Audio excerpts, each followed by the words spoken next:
Yo, it's your girl D Some on Allurè, and welcome back to the D Some on Allurè show. I hope y'all got in tune with all of the top 5 that y'all can find on YouTube. Hope y'all been in tune with that. I'm putting y'all in tune with some music that I've been in tune with.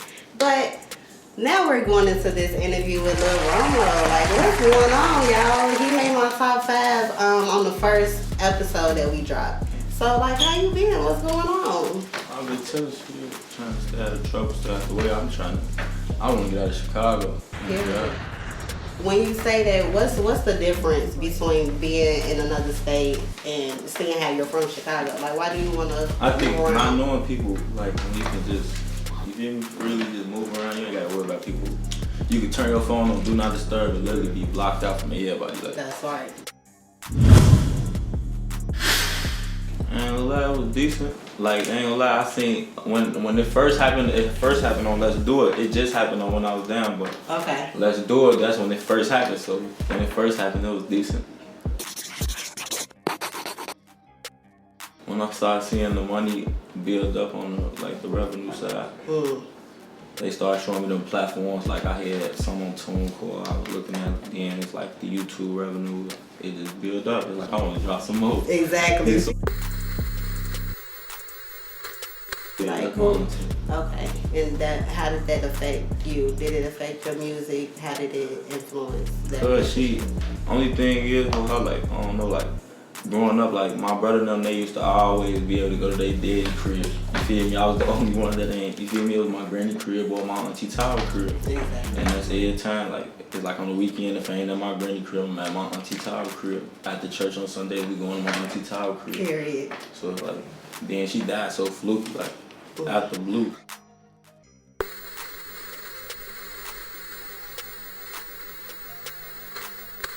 You got a lyric in your song. They say, Romo, you Hollywood.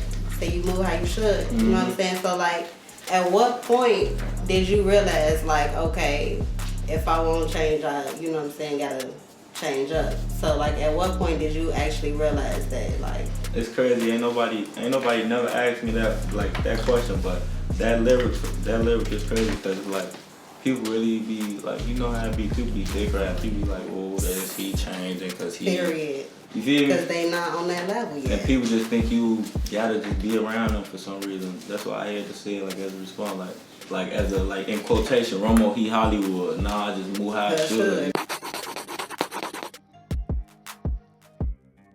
How important is having a solid team behind you? How important is that for you? I ain't gonna lie, that too. That's another reason I feel like I'm progressing because of solid team.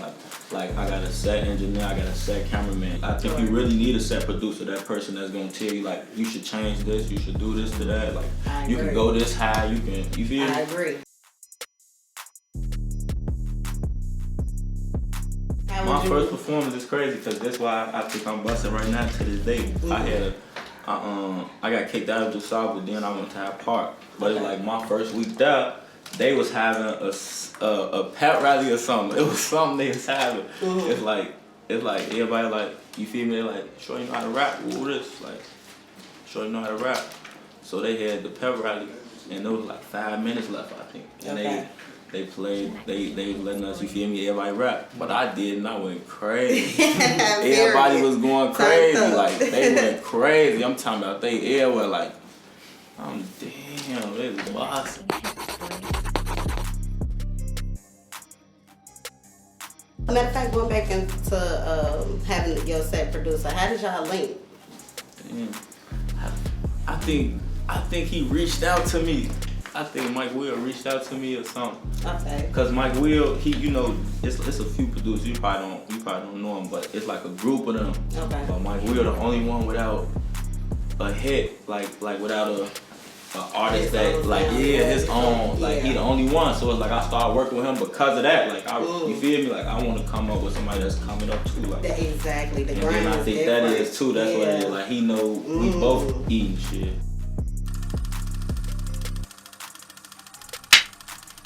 How did you get in tune with Milky Made It? Like, he's so cold at the visuals, it ain't even funny. So, what made you want to pick him? I ain't gonna lie, at first I was working with Money Trump, but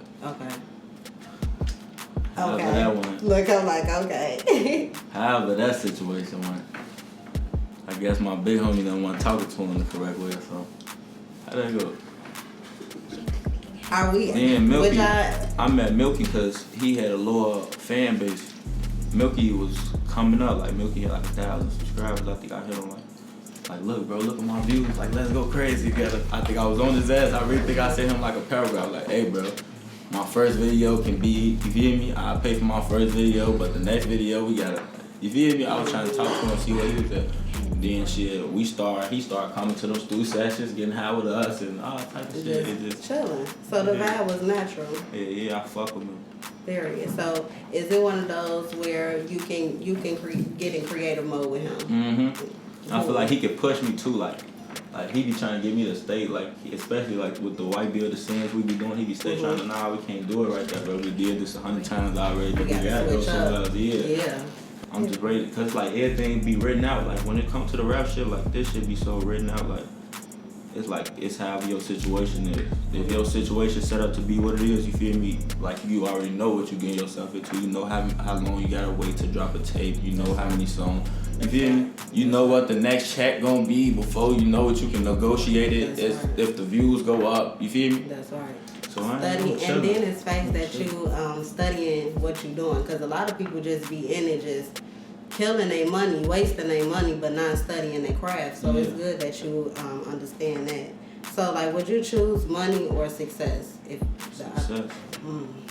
I love that. I ain't gonna lie. That's a dope answer. I'm proud. Period.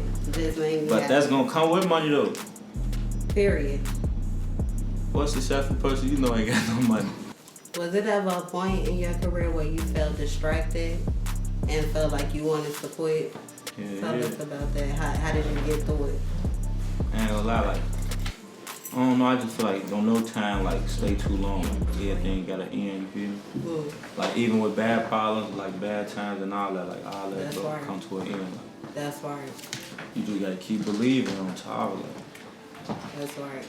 And it seemed like cause everything could get worse though. It's like shit could get worse. Like, that's right. You gotta be thankful for the little shit and all that. Like that's like when you at your lowest, that's when you definitely start appreciating every little thing. Like you ain't lying.